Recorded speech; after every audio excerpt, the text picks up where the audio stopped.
We're going to continue here on the program, joined by a gentleman. As a matter of fact, he's in his seventh season in the National Football League. He is currently with the Washington Commanders. The Commanders are 3-1 on the season, have a home tilt on Sunday against the Browns. He played his collegiate football at Grambling, where he was an HBCU All-American. Last time we talked with him, which was 3 years ago, he was Trenton Scott. Now he's Trent Scott. He joins us here on the program. What's going on, Trent? What's going on, man? Man, it's good to have you. I got to start here. Look, everybody was talking about the touchdown reception that you had from Jaden Daniels, the first of your career, the first of his career. Just take us through that and, the excitement after you made the catch. Oh, man, that talk about a dream come true as a kid, man. Big man always dream of getting that play called, and we had it up the first couple of weeks, and even when it's up, man, you never know if you're really gonna get a chance. So when they finally called it, man, I really was in shock for like 3 seconds on the sideline. So just went out there, man, and then to be wide open like that, ball felt like it was in the air forever. But incredible moment, man. Celebrating, especially being at prime time, and being to celebrate and especially get the win. Yeah, Monday Night Football a couple of weeks ago against the Bengals. So when you said it seemed like the ball was in the air for a long time, you had to think about it when the play came in. I guess you weren't trying to overthink the process because it was just a simple catch, but maybe a lot was going through your mind. Oh yeah, I mean, it's not a lot, but it's just like I said, every lineman you have that play up, and we had ran a few plays from the goal line already in the game, and you don't know how many chances you're gonna get down there, and we did. I think Terry or it might have been Noah who got the PI down there on the goal line, and so they called it up, and it actually happened exactly how it happened at practice. Nobody was over there, so just executed to the T.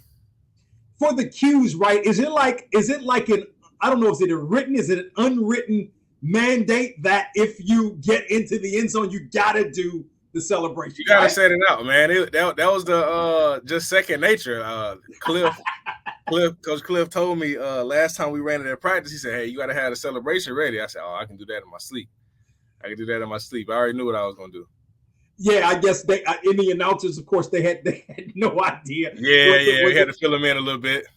Yeah. So that was really cool. So what do you do, man? Like, what you come to? What exactly do you say to the referee? Because you have to report as an eligible receiver.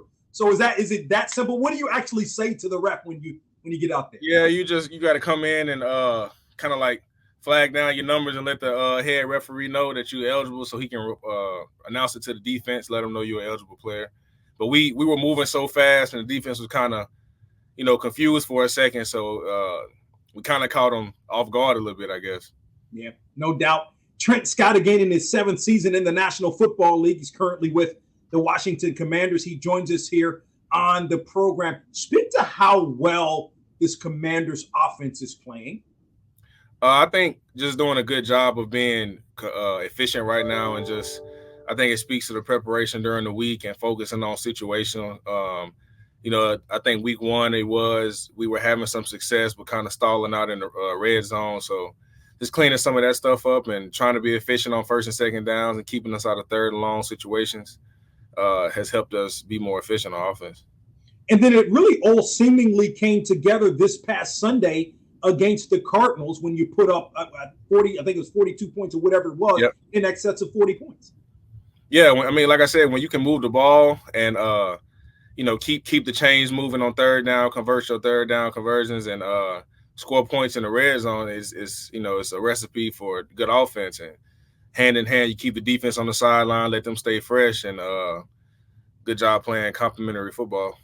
Yeah, speak to how well Jaden Daniels, not only he's playing, but you're talking about 4 games into his career. He's and these aren't, I was saying this earlier, these aren't little dink and dunk passes where he's averaging in excess of 81% completion percentage. I mean, it's not like you're lofting it down the football all the time, but these are substantial passes that he's making to complete 81% of it. Once again, I think it just speaks to his preparation during the week. The same things you guys see from him on Sunday, he's making those same passes during the week in our walkthroughs and our practices, and he's locked in on, the progressions at the receivers, and he's, you can tell that he's really intentional about the work he puts in, and it all comes to life on Sunday. So we're not surprised. A lot of times we see on film some plays happening exactly how we rep them at practice. So it just speaks to, like I said, that intentional practice and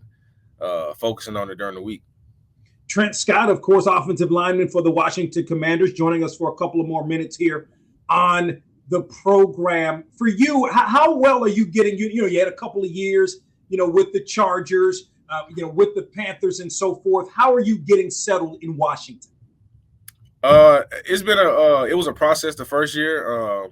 Moving to DC, I had never been in DC, but this is an awesome city. The fan base is showing a lot of life and just showing a lot of support, and I'm excited about the home game coming up. We had a lot of support in Arizona, and they showed up and showed out, and just the city has been super welcoming to me, and my family's up here, my daughter's in school, and so that process has been pretty good. Yeah, can you speak to sort of the business side? You went undrafted in 2018, and again, been with a couple of teams, and you've been able to sustain and still playing but it's always when it comes to the National Football League, unlike college, college is sort of becoming business-like, but it's a true business. Yeah, I think it's just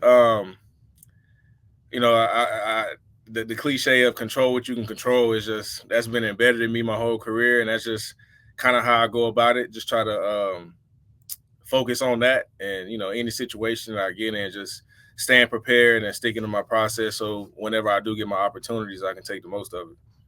Would it have not been nice for you if NIL was around when you were at, matter of fact, you spent 5 seasons at Grambling, one of those years you were hurt? I know you would have would have been nice. College football is in a different place right now with NIL, man. I appreciate it. I got appreciation for the athletes deserve to get paid, and it would have been nice. It definitely would have been nice, because I had a different college experience on that end. But when you don't know, you don't know. So we didn't even think about it like that then. We made the most of what we had, and it actually gave me a real appreciation for the small things, really. So, but yeah, and the little NIL would have been nice. No doubt. So, man, what do you remember most about those days at Grambling? Just how close-knit that environment was. It was just, it truly was like a family atmosphere. And then, those Saturdays in the hole and packed stadiums and the fans on the sideline, on the field, and just I don't think it's any. I know I'm probably biased, but that atmosphere, I just fell in love with it. And so I got a true appreciation for that, and still got appreciation for Grambling. And anytime I get a chance to support them and go back, I always have a special place for them. Yeah, do you still kind of keep up with not only Grambling, but some of what's going on in the SWAC currently? Oh, yeah, definitely. I was tuned in last weekend watching us. We didn't pull it off, but I was tuned in watching us go against Prairie View in the State Fair Classic last weekend, man. Yeah, that's a big one. I used to like playing in that one. And so, yeah, I'm tuned in with the guys, and I'm rooting for them and hoping they have a good season. That was bananas. 5 overtimes? That's crazy. That is crazy. Talk about, I hope they kept up with the hydration, because, and that's in Dallas, Texas. It ain't no joke. You never played in a 5 overtime game. No, I don't think we made it 5.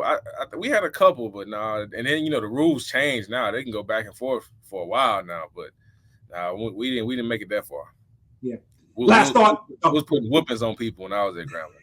That's true. 2016 HBCU National. Now, were you playing that year? You weren't hurt. Yeah, I was playing that year, 2016. Okay. Yep.